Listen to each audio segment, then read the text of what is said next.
Саламатсыздарбы, урматтуу инвестициялык кеңештин мүчөлөрү, урматтуу ишкерлер жана инвесторлор, урматтуу массалык маалымат каражаттарынын өкүлдөрү.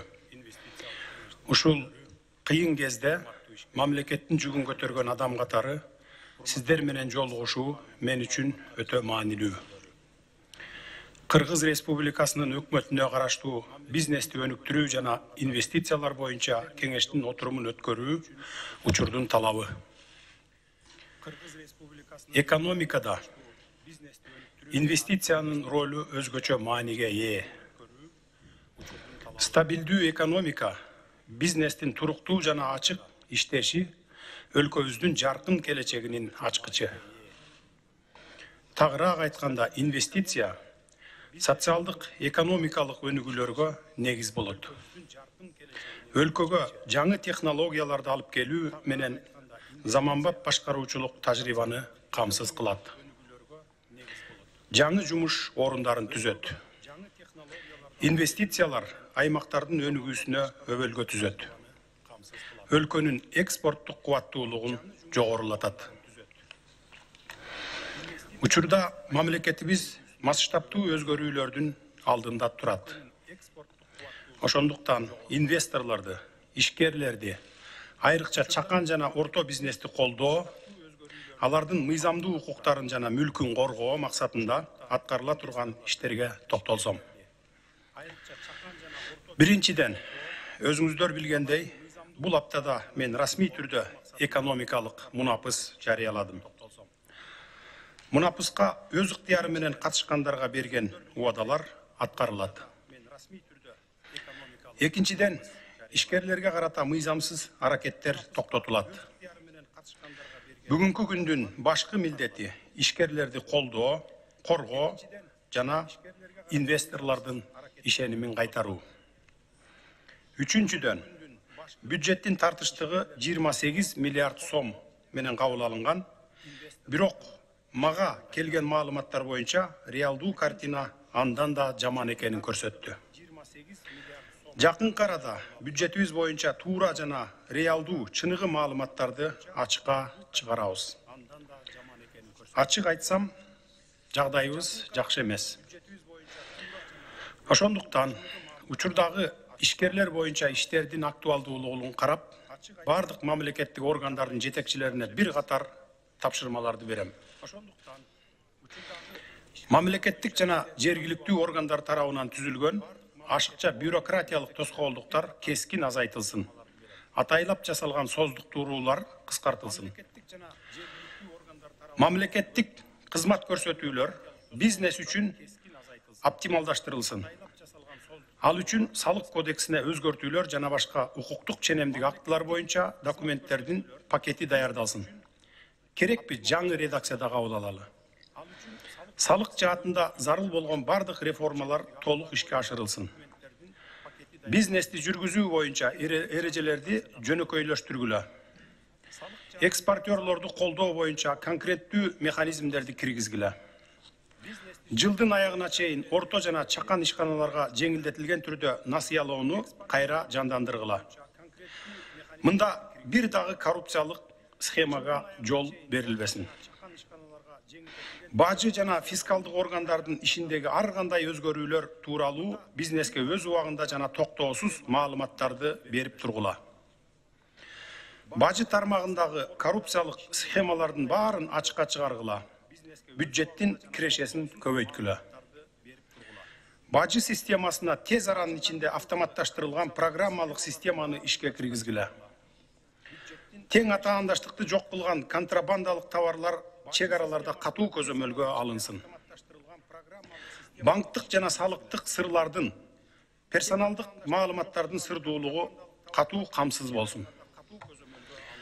Өлкөдө дестабилизация жана өзгөчө кырдаал режиминин учурунда жабыр тарткан ишкерлер менен инвесторлорго зыяндын ордун толтуруу боюнча мамлекеттик кепилдиктерди берүү механизмдери каралсын.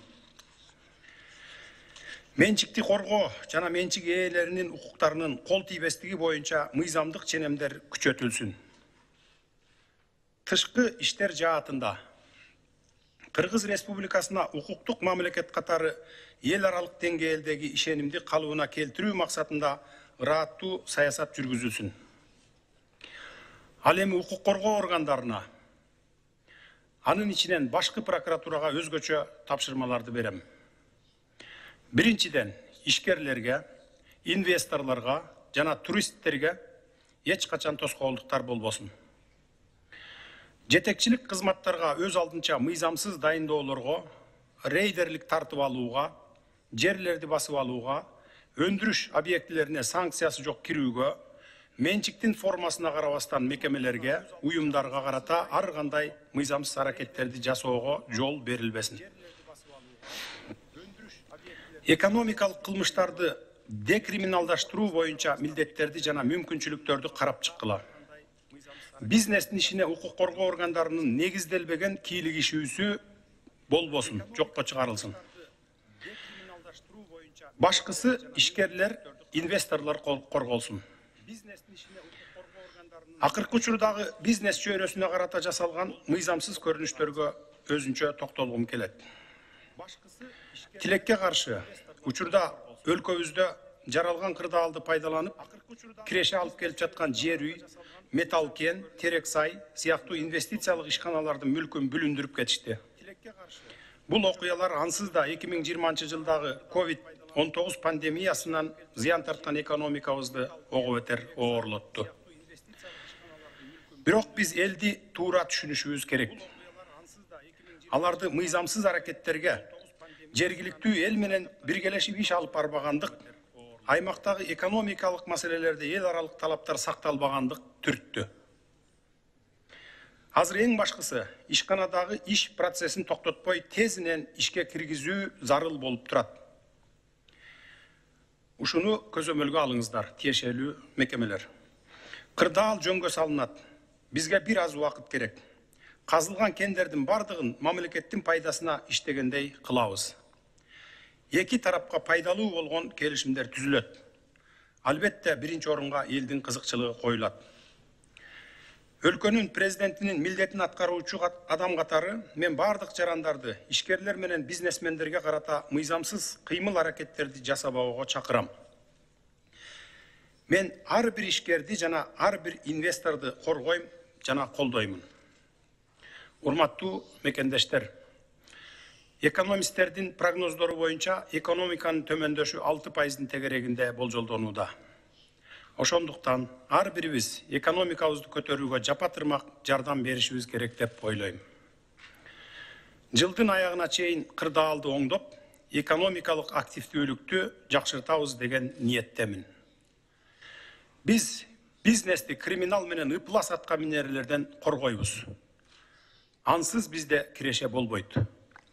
Ансыз биз эл алдында социалдык милдеттенмелерибизди аткара албай калабыз. Ишкерлерге, эл аралык уюмдардын өкүлдөрүнө жана бизнес акыйкатчыга сиздерге менин эшигим дайыма ачык. Кайсы убак болбосун, проблема болсо келип турсаңыздар, кабыл алууга даярмын. Рахмат көңүл бурганыңыздарга. Рахмат. Урматтуу жыйындын катышуучулары, күн тартибинде учурдан пайдаланып өлкөдөгү абал тууралуу кичине кыскача маалымат бере кетейин сиздерге. Бүгүнкү күнү өлкөдө абал туруктуу, дестабилдештирүүгө жол бербейбиз. Андай күчтөр өзүбүздүн мамлекетибиздин ичинен чыгып аткан күчтөр бар, бирок мен ишенем андайларга жол бербейбиз деп. Конституциялык реформаларга барабыз, баарын мыйзамдуу талаа менен баратабыз. Конституциялык полядан жана ошо мыйзамдардын талаасынан чыкпай, референдум жолу менен президенттик дагы конституцияны кабыл алып, анан президенттик да парламенттик да шайлоо буюрса мартка чейин өтөт. Биздин болжолубуз менен. Марттан баштап жаңы система менен иштейбиз. Ага чейин азыр эски система иштеп турат. Эски система менен иштей беребиз. Бирок бардык мыйзамдарды азыртадан бири-бирине карама-каршы келген, мына азыр омбудсмен, бизнес омбудсмен мырза айтып кетти, закондордо ар кандай мүчүлүштүктөр бар деп. Ооба, аны моюнга алабыз. Закондорду ким каалаганы өзүнө эле ылайыктап жазып алган мыйзамдар да бар.